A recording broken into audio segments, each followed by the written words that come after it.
What's up, everybody? This is Jake at jakecpunet.com, and upstairs I have a brew being made. It's my first brew in a bag, and I don't know if you'll see that video before you see this one, but while it was in its 60-minute boil, I thought I would go ahead and show you a couple of new little toys I got. This last kit I got had Nottingham yeast, and the temperature range for Nottingham I think is 57 to 70.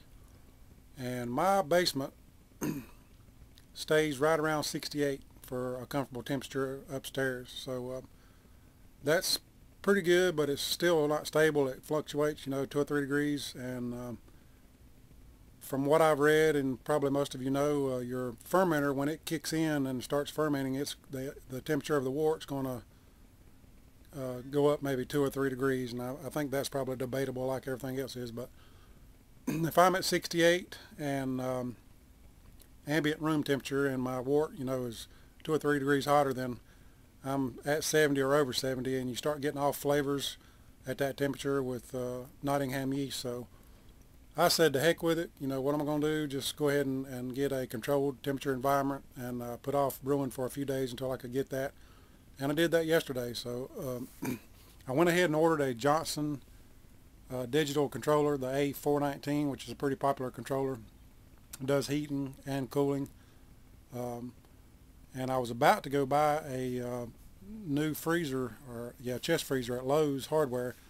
At first I was going to get a 5 cubic foot one and just have enough for one fermenter, but I got to thinking about it. If I'm going to do it, I might as well have enough room for 2 fermenters. So I was looking at the 7 cubic foot one at Lowe's Hardware for like 189 bucks. And I've had some squirrely money sitting around, so I thought it'd be a good time to spend it on something I could use. So I was about to go do it, and I've been watching Craigslist and the trade news and all this other stuff, and couldn't find anything local.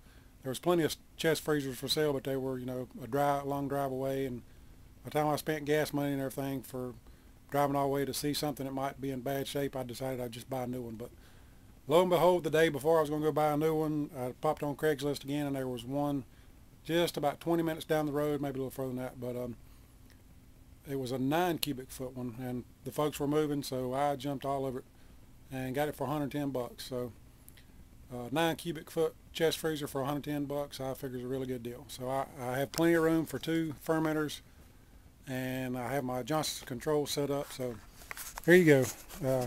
Enough talking so you can see the bad boy. And it's down here in our spare room, so I've got plenty of room for it. I've had it cooling for since yesterday evening. I set the temperature for set it up for cut out, and I know if you know anything about these, there's a bunch of different settings. I've got my set point for, I don't know if you can see this in this dark down here, for 63 degrees, and I've got the differential. See if I can get to that setting. The differential set for 1 degree, so it's not exact, and what I mean by that is I've got it set for 63, and you can already see that it's at 64 right now, and it's not cut on. Usually it'll go maybe another degree and it'll kick on. So what happens is my set point's at 63. When this thing gets to 65, it gets ready to kick up to 65, a lot of times it'll kick on right before it hits that last little bit, but when at least by 65 it'll kick on, and it'll drop the temperature back down to 61 or 2, 61, 62. So that'll keep me a controlled environment for my brew now. I don't have to worry about it. I'm going to mount that bad boy up on the wall there, somewhere behind the freezer on the studs, one of these studs, but I'll move it just so you can see it. Of course, there's nothing in there now but my other little thermometer that I was using to compare it to, and it's showing 63 degrees, which is about a degree off from this one. So that's the little probe laying there, and that's where the fermenters are going to sit. So I'm excited about that. Don't have to worry about temperature swings anymore. Don't have to worry about, a lot of people do the ice bucket, put your fermenter in an ice bath and keep fans blowing on it and blah blah blah. Screw that. I ain't about to.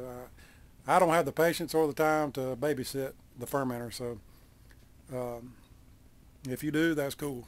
Go for it. But I don't want to sit and come down here every day or every 12 hours or every other day or whatever and add ice or blankets or whatever. I'm just going to, for what I gave for that, it's well worth it for me to be able to set it in there and forget it.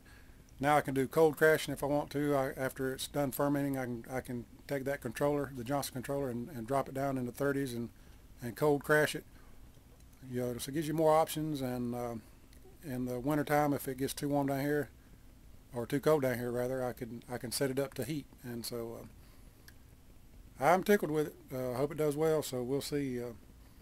Like I say, it's something I've never done. So I'm getting there, getting all my little brew toys, as I go. Just get a little bit at a time. So getting a few odds and ends when I can. But anyway, go upstairs and check on the boil. Make sure ain't nothing happened to that, and get that thing in the fermenter and in the new chest freezer. So appreciate you coming by the blog. Got any questions, comments, feel free to throw it out there.